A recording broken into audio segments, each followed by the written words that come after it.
एक ही कोख से जन्मे दो भाई रामू और श्यामू। बचपन में दोनों ऐसे थे कि अगर एक के पैर में कांटा चुभता तो दर्द दूसरे को होता था। एक ही थाली में खाना और एक ही चारपाई पर सोना। उनके उस छोटे से घर के आंगन में एक पुराना मिट्टी का चूल्हा था जिस पर उनकी मां दोनों के लिए रोटियां सेकती थी। वो चूल्हा सिर्फ आग नहीं बल्कि पूरे परिवार के प्यार और एकता की निशानी था। मां हमेशा कहती थी, मेरे बच्चों, दुनिया चाहे कितनी भी बदल जाए, इस आंगन का चूल्हा कभी बंटने मत देना। पर वक्त बदला और वक्त के साथ इंसान की नीयत भी बदल गई। बड़ा भाई रामू शहर चला गया। उसने खूब पैसा कमाया, उसके पास दौलत आ गई, महंगी गाड़ियां आ गईं। लेकिन छोटा भाई श्यामू उसी गांव की मिट्टी से जुड़ा रहा।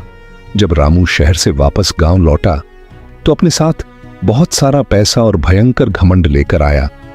श्यामू उसे देखकर बहुत खुश था, पर रामू की आंखों में अब वो बचपन वाला प्यार नहीं, सिर्फ पैसों का गुरूर था। अरे श्यामू, देख जरा मेरे कपड़े और अपने फटे हुए कुर्ते को देख। मेरे शहर के अमीर दोस्त यहां आते हैं, तेरा ये गंदा हुलिया देखकर मेरी बेइज्जती होती है। आज के बाद जब मेरे मेहमान घर आए तो तू और तेरे बच्चे मेरे कमरे के आसपास भी मत भटकना। घर में रोज रोज क्लेश होने लगे। बात बात पर ताने और कड़वाहट इतनी बढ़ गई कि आखिरकार एक दिन घर का बंटवारा हो गया। और सबसे बुरा बंटवारा था उस आंगन का। जिस आंगन में दोनों भाई साथ खेलते थे, आज वहां दो अलग अलग चूल्हे जलने लगे। रामू के हिस्से में पक्का घर और नया गैस का चूल्हा था। श्यामू के हिस्से में वही पुराना टूटा हुआ मिट्टी का चूल्हा आया। रामू के घर में रोज नए पकवान बनते।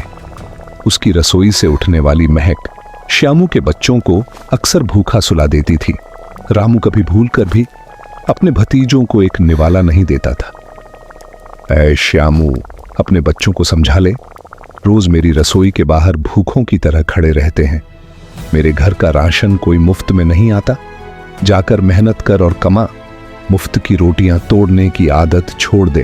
भैया, बच्चे तो नादान हैं, उन्हें खाने की महक खींच लाती है। मैं उन्हें समझा दूंगा भैया, आप गुस्सा मत होइए। मैं उन्हें आपकी चौखट से दूर रखूंगा।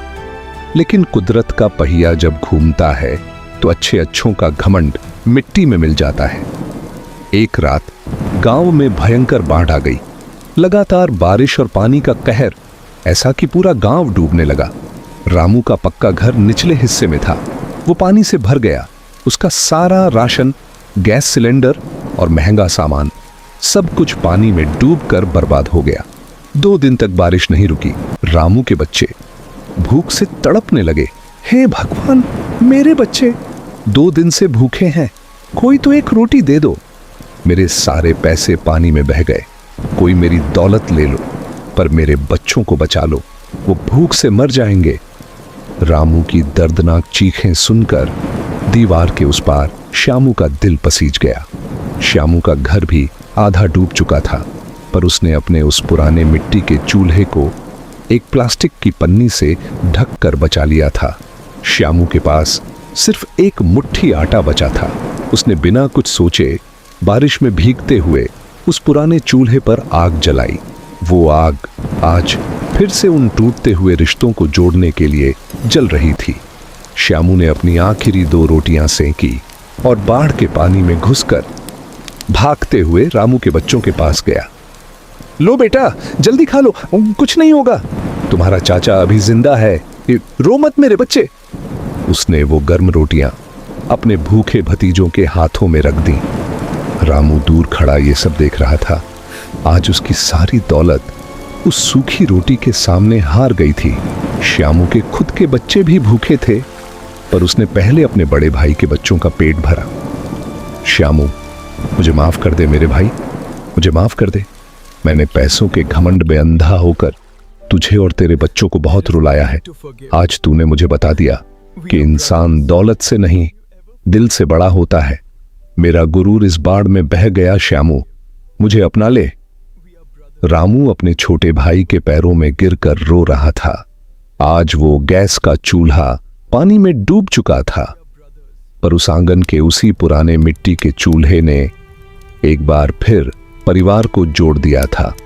याद रखना दोस्तों, दौलत से आप महंगा खाना खरीद सकते हैं, लेकिन अपनों का निवाला सिर्फ प्यार से ही मिलता है।